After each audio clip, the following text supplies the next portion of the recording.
তোমাদের সাথে গত শনিবারের একটা ব্লগ শেয়ার করি। বিকেলবেলা অনেক কাজকর্ম সেরে আমরা গেছিলাম পুজো দিতে। প্রতি শনিবারেই যাওয়া হয় প্রায়।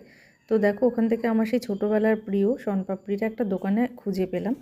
তো আমি একটা ওখানে দাঁড়িয়ে দুটো খেয়ে বাকি চারটে বাড়ির জন্য নিয়ে এসেছিলাম। তারপরে খিচুড়ি আর পাঁপড় ভাজা, বেগুন ভাজা, এগুলো রান্না করেছিলাম। শনিবার কি করব, তো ঠান্ডার মধ্যে গরম গরম খিচুড়ি ভাবলাম করে ফেলি। মুগের ডালটাকে ভালো করে ভেজে নিয়েছিলাম। তার মধ্যে তেলের ওপরে শুকনো লঙ্কা, গোটা জিরে, তেজপাতা ফোড়ন দিয়েছিলাম। আর এখানে একটুখানি জাস্ট এক মুঠো সেদ্ধ চাল, আতপ চাল, গোবিন্দভোগ চাল মিশিয়ে যে ছোট্ট বাটিতে এক বাটি চাল আর মুগের ডাল সব একসাথে ধুয়ে নিয়েছিলাম। নিয়ে সেটাকে ভালো করে ফোড়নের মধ্যে দিয়ে দিয়েছিলাম, দিয়ে জল দিয়ে দিয়েছিলাম।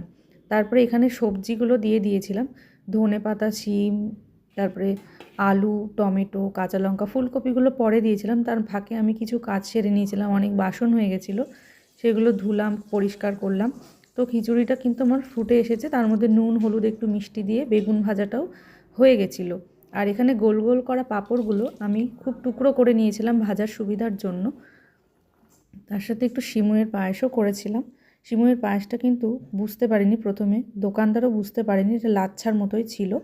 তো আমাদের খাওয়াটা কিন্তু খুব ভালোই হয়েছিল। ভিডিওটা কেমন লাগলো তোমরা কিন্তু অবশ্যই একটা লাইক কমেন্ট করে জানিয়ে দিও।